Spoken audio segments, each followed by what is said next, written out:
Ya, pemirsa, terkait adanya kabar reshuffle kabinet, Presiden Jokowi menyatakan itu adalah hak prerogatif dirinya. Jokowi mengatakan reshuffle akan dilakukan jika memang diperlukan.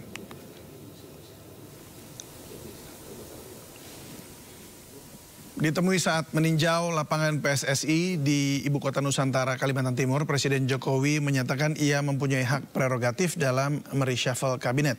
Menurut Jokowi, dirinya masih memiliki kesempatan untuk melakukan reshuffle bila diperlukan. Namun saat ditanya terkait kapan akan merombak kabinetnya, Jokowi enggan menjawab.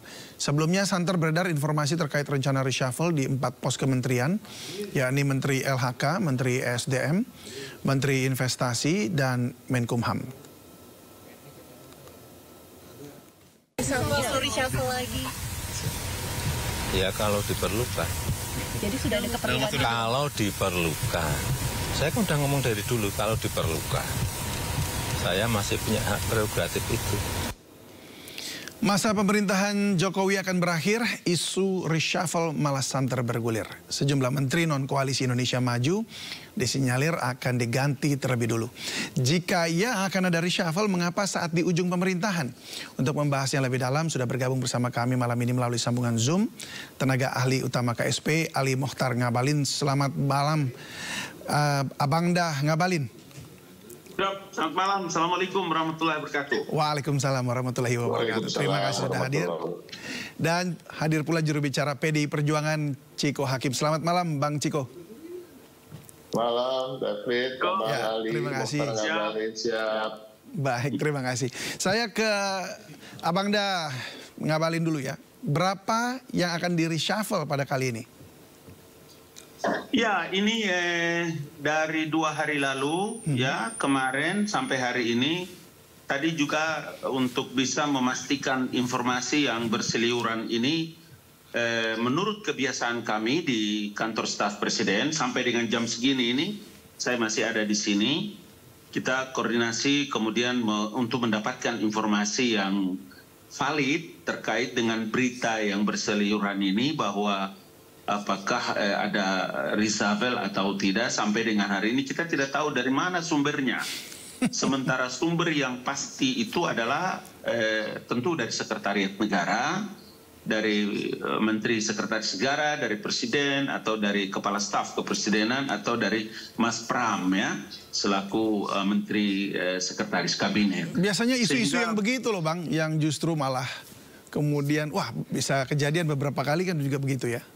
Ya, tapi kan untuk kepentingan publik dan diseminasi informasi, kami harus menyampaikan berita ini kepastiannya. Umpama kita baru habis ketemu Presiden atau habis ketemu dengan Pak Pratik, kemudian ada informasi seperti begini dan kita sampaikan kepada pers dan publik.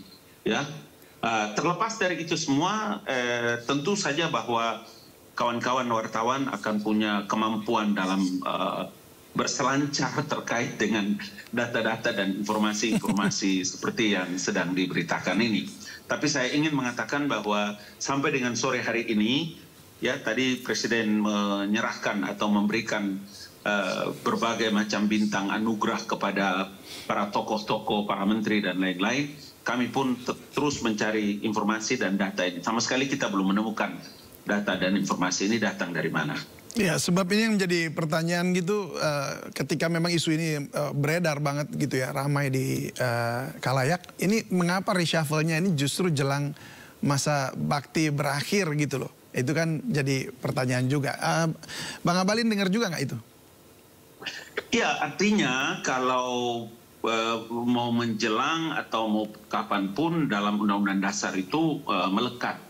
Hak dan kewenangan itu diatur dalam Undang-Undang Dasar. Jadi hak-hak prerogatif yang dimiliki oleh Presiden seperti yang beliau sampaikan juga itu adalah diatur semua dalam ketentuan undang-undang, penjabaran dari Undang-Undang Dasar 1945. Jadi dalam posisi itulah maka Presiden sebagai user tentu punya rencana, kerangka berpikir, apa yang hendak dan akan beliau lakukan, itu menjadi kewenangan mutlak quote and quote yang dimiliki oleh Presiden. Baik, saya ke Bang Ciko. Bang, ini santer, tentunya Bang Ciko juga sudah dengar ya tentang isu reshuffle ini. Nah, salah satunya soalnya yang ada dalam data atau informasi yang beredar itu adalah kader dari PDIP ya, dari Menkumham Yasona Lauli. Apa tanggapan Anda? Saya justru mendengarnya, kalau dikatakan David tadi, kita sudah mendengar, saya dengarnya justru dari media. Jujur aja, jadi kita belum pernah mendengar dari informasi ini dari pihak-pihak yang terkait tadi disampaikan oleh Bung Abalin. Terkait ini kan tentunya kalau datangnya dari Seknek misalnya, atau dari Seskap, dan kebetulan Seskapnya juga adalah kader dari PDI Perjuangan, ya kan, Mas Pramono Anung. Jadi justru kita mendengar dari media, saya pribadi sebagai juru bicara justru mendengar ini karena ditanya-tanya terus oleh media dalam 1-2 hari terakhir. Tapi pada prinsipnya begini, bahwa mengganti menteri, mencopot menteri, menunjuk menteri, melantik menteri itu adalah hak prerogatif dari Presiden. Dan kami di PDI Perjuangan sebagai partai politik yang beroperasi di negeri tercinta ini tentunya taat dan patuh dan memahami undang-undang yang berlaku, dan undang-undangnya sudah mengatakan begitu. Nah, Ibu Megawati Soekarno Putri sendiri beberapa waktu terakhir ya, walaupun memang kita ada berpisah jalan dalam pilihan-pilihan politik dan pandangan-pandangan politik dengan Presiden Joko Widodo dan keluarganya, namun Ibu mengingatkan pada kader-kader kami di PDI Perjuangan yang menduduki kursi-kursi atau posisi di kementerian untuk tetap bekerja sampai akhir masa jabatan dan membantu Presiden untuk melakukan kerja-kerja yang fokusnya adalah mensejahterakan rakyat, membangun negeri ini, dan memang itu sudah menjadi komitmen. Dan artinya juga, kalaupun memang di tengah jalan atau di akhir masa jabatan ini akan terjadi reshuffle, dan itu juga yang diganti adalah menteri-menteri dari PDI Perjuangan, itu tidak menjadi masalah bagi kami, karena itu memang sudah hak yang bersangkutan. Tetapi tentu yang menjadi catatan, apabila reshuffle itu dilakukan dalam beberapa bulan yang begitu dekat dengan akhir masa jabatan, tentunya harus ada juga justifikasi yang betul-betul difokuskan untuk pembangunan, difokuskan untuk meningkatkan kinerja, dan memang banyak sekali permasalahan bangsa yang harus diselesaikan. Baik, kalau justifikasinya di luar dari itu, apakah... Ya, kalau justifikasinya di luar dari itu kan sesungguhnya ya kita harus tahu juga tetap seperti apa kira-kira. Tapi kan saya meyakini ya orang-orang yang di dalam pemerintahan termasuk Presiden Jokowi tentu akan mengedepankan apa-apa yang terkait dengan permasalahan-permasalahan bangsa.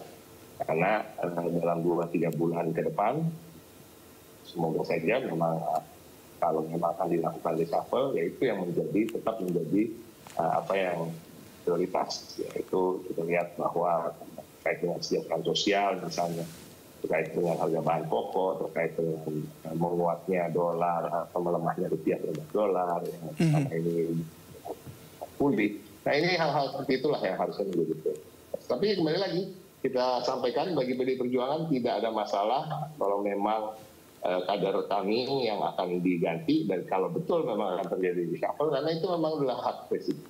Dan ini suatu hal yang biasa dalam pemerintahan selama ini juga terjadi. Baik, saya kembali ke Bang Abalin. Ini reshuffle yang diisukan ini ya, beredar ini apakah akan bersifat kontinu gitu ke pemerintahan Pak Prabowo? Apakah Anda juga melihat itu? Karena sepertinya seakan-akan sudah memang ada penempatan khusus begitu.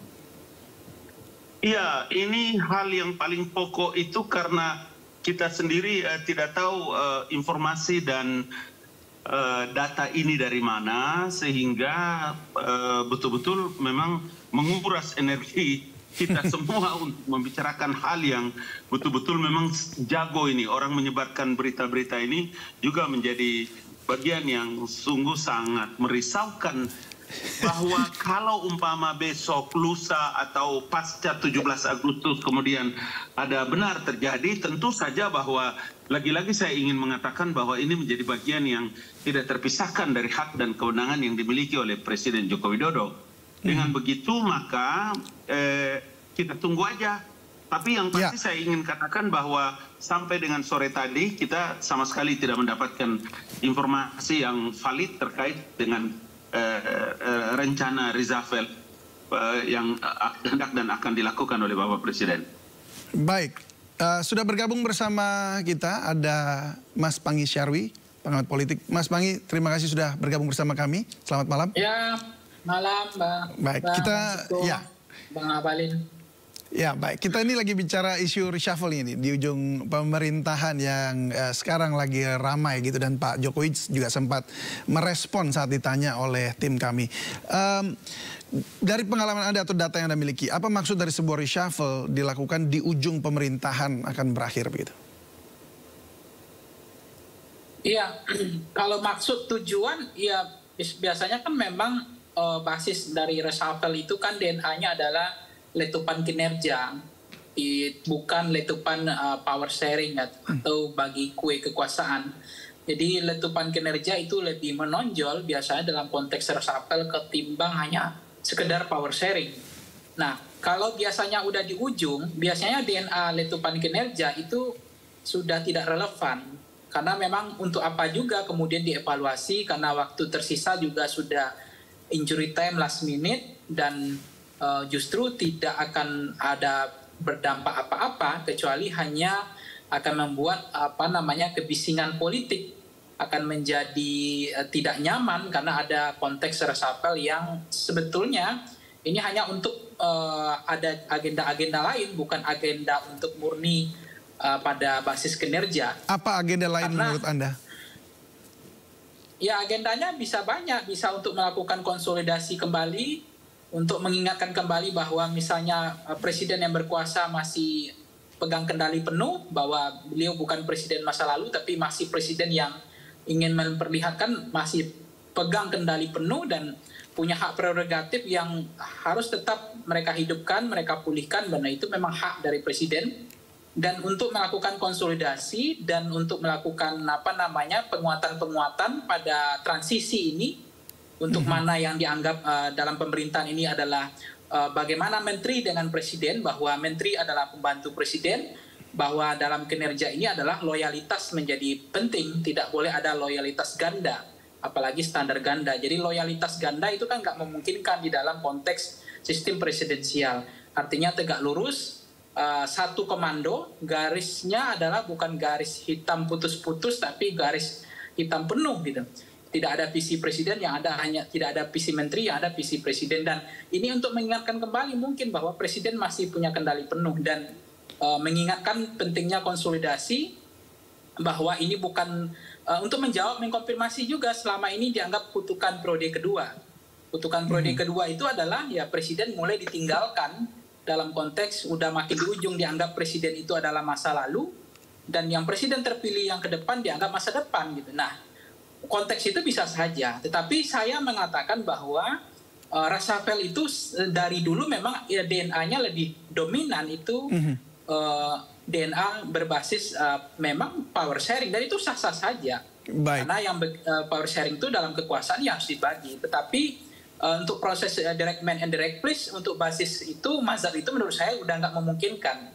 Itu saja, untuk mengingatkan juga untuk barisan-barisan koalisi dan partai-partai pendukung pemerintah. Baik, apakah memang kemudian seperti Anda katakan tadi, bisa untuk transisi begitu ya? Karena Pak Jokowi juga beberapa kali kan bicara soal transisi. Nah, artinya untuk menempatkan orang-orang tertentu di masa transisi ini, mempersiapkan nanti Pak Prabowo juga akan menduduki kursi kepemimpinan. Apakah di situ titiknya juga menjadi salah satu jawabannya? Tahan dulu, kita akan jeda dulu sejenak pemirsa. Kami akan kembali usai jeda berikut ini.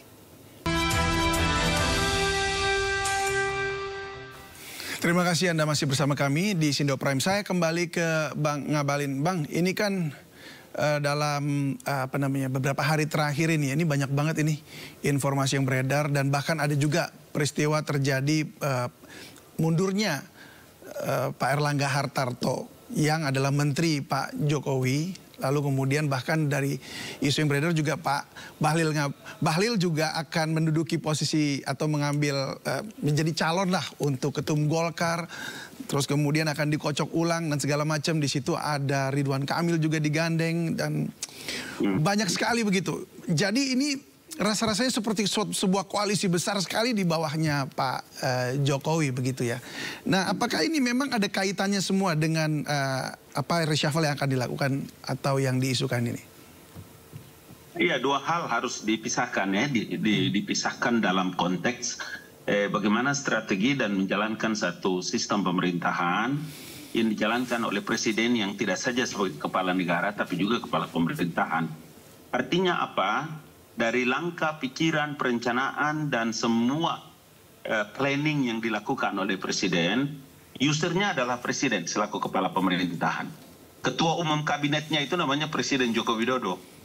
Jadi dalam posisi inilah maka kita mesti memisahkan dengan konteks partai politik yang seperti yang tadi Anda singgung terkait dengan masalah partai golongan karya. Artinya bahwa internalnya partai Golkar, ini saya kader Golkar ya, saya kader Golkar, jadi saya lebih mengerti secara internal partainya maupun eksternal bahwa apa yang dilakukan hari ini sama sekali tidak ada hubungan kait-mengait terkait dengan apa yang hendak dan akan dilakukan oleh presiden. Karena user terkait dengan pergantian anggota kabinet, apakah itu kepala badan, apakah itu menteri, apakah itu wakil menteri, adalah kepentingannya bagi presiden. Karena presiden yang punya kebutuhan. Nah, urusan inilah yang menurut saya memang bolak-balik kita bicara, tentu saja ini menjadi hal yang tidak terpisahkan dari sebuah informasi publik. Persoalan yang paling mendasar ini, Bang I dan Bang Ciko, ini sekarang ini sampai sekarang ini kan kita tidak tahu sumber utama yang menceritakan, melempar terkait dengan masalah isu reshuffle dan semua ini makhluk dari mana yang menyebarkan ini berita. Karena sampai dengan sore ini saya ikuti terus ini perkembangan, dan biasanya kalau ada informasi-informasi seperti begini, saya kalau tidak ke Pak Muldoko, saya selalu ke Mas Pram atau ke Pak Pratik, atau pas ada waktu dan kesempatan saya langsung bertanya kepada Presiden. Tapi ini sama sekali tidak ada informasinya, Pangi. Itu yang terkadang membuat kita semua terjebak dalam satu informasi yang justru publik itu jadi kacau dengan berseliurannya informasi seperti ini. Tapi lagi-lagi saya mau bilang bahwa hak dan kewenangan untuk menggonta-ganti para pembantu presiden ini tentu saja adalah presiden. Jadi saya kira untuk bisa memastikan ini, ya kita mesti tunggu. Karena kewenangan itu semua diatur dalam undang-undang kan? Ya, baik. Saya ke Bang Ciko. Bagaimana Bang Ciko tanggapan Anda? Anda melihat ada sebuah grand design atau invisible hands atau apa begitu dalam perpolitikan kita kali ini? Saya nggak terlalu melihat ada korelasinya antara apa yang terjadi dengan Pak Erlangga atau kemudian juga menjadi Pak Erlangga dari Golkar dengan apa yang akan bila betul akan terjadi reshuffle. Kan harapan kita semua tadi sudah saya sampaikan bahwa, dan Mas Pangi juga sampaikan, kalau reshuffle itu memang harusnya depannya dengan kinerja. Tapi kembali lagi, kalau itu terjadi dalam 2-3 bulan terakhir gitu, harapannya juga tentunya tetap bahwa ada permasalahan-permasalahan yang urgent yang memang tidak dapat diselesaikan oleh sosok-sosok yang ada di kementerian saat ini misalnya, ya, kemudian harus diganti untuk bisa mengakselerasi suatu program misalnya, program-program yang meningkatkan kesejahteraan rakyat, nah itu yang harus menjadi utama. Tapi kan itu hanya catatan, karena kembali lagi kami dari PDI Perjuangan dan juga partai-partai politik lain tentu tidak bisa mengatur terkait dengan pencopotan, penggantian, dan pelantikan menteri. Itu adalah hak prerogatif presiden. Kami tegaskan di PDI Perjuangan, kami sudah mewakafkan kader-kader terbaik kami untuk di kursi kementerian, dan Ibu Megawati Soekarno Putri telah menitipkan kepada mereka semua untuk tetap bertahan dan bekerja di bawah kepemimpinan Presiden Jokowi di kabinet sampai akhir masa jabatan. Tentu kembali lagi, kalaupun memang harus diberhenti di tengah jalan, itu pun juga akan kami terima dengan baik. Saya mohon maaf, saya pamit karena tadi sudah disampaikan baterainya ada masalah teknis. Ya, baik. Terima kasih Bang Ciko. Dan mungkin terakhir saya ke Mas Pangi ya, Mas Pangi. Jadi kalau dari tanggapan Anda sendiri bagaimana melihatnya? Apakah memang karena tidak mungkin dalam waktu tinggal 2 bulan ini kemudian mau ada reshuffle yang ujungnya adalah untuk memperkuat atau membuat perubahan lagi dalam kementerian, tetapi tentunya akan ada suatu agenda yang lainnya. Apakah Anda melihat ada sebuah tangan yang sedang mengaduk atau mengkocok dadu dan untuk kemudian persiapan untuk sesuatu yang lain gitu? Iya, kalau memang resapel ini terjadi dalam waktu dekat, saya mencermati ini bahwa ini murni memang bukan resapel berbasis kepada letupan kinerja. Tetapi bisa saja agenda lainnya adalah untuk konsolidasi, bisa juga untuk stabilitas politik, bisa juga untuk agenda transisi ini. Itu juga akan bisa terjadi. Tetapi lagi-lagi yang kita pernah ingatkan kepada Presiden bahwa resapel berkali-kali itu menandakan membuat Presiden menjadi problematik, dilematis tersendiri. Buat si Mahkamah dianggap strong leadership yang dipertanyakan karena berkali-kali gitu. Tapi memang lagi-lagi hak prerogatif Presiden, usernya Presiden, saya sepakat bahwa kemudian ini santer menjadi perbincangan publik, jadi bising siapa yang menghembuskan isu ini juga nggak jelas. Ditambah lagi memang Zakon kabinet juga sudah diimpikan dari dulu. Itu udah mimpi kita kabinet yang profesional, kabinet yang ahli, bukan hanya sebatas kabinet power sharing atau hanya untuk kabinet untuk mengakomodir kepentingan politik yang sudah berdarah-berdarah bekerja keras. Tetapi lagi-lagi memang perlu diingat juga ada fatsun, ada etika politik bahwa kabinet hari ini itu adalah kerja keras 5 tahun yang lalu. Jadi tetap Presiden terpilih harus tetap mempertimbangkan bagaimana yang beliau bisa menjadi presiden itu karena partai pengusung di 5 tahun yang lalu, dan itu tidak mudah. Kemudian dan PDIP nampaknya saya lihat, perhatikan, saya cermati juga siap kalau itu dianggap sudah tidak lagi perlu dipertahankan.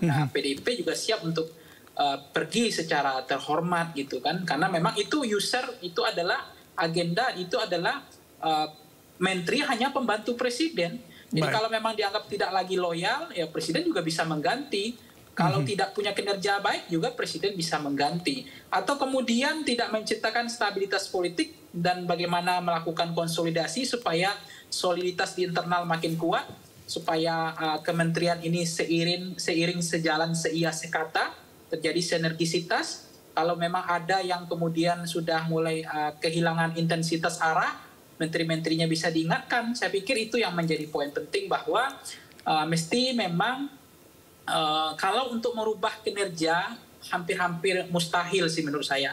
Tapi kalau untuk mengakomodir kepentingan politik yang tersisa masih memungkinkan. Ya. Baik, Mas Pangi, terima kasih banyak sudah memberikan insight juga, dan Abang Da Ngabalin terima kasih juga sudah memberikan jawaban kepastian apakah hari ini akan ada reshuffle atau tidak. Tapi semoga ada reshuffle atau tidak, tetap yang terbaik untuk Indonesia. Ya baik, terima kasih Bang Ngabalin, terima kasih Mas Pangi, selamat malam. Terima kasih.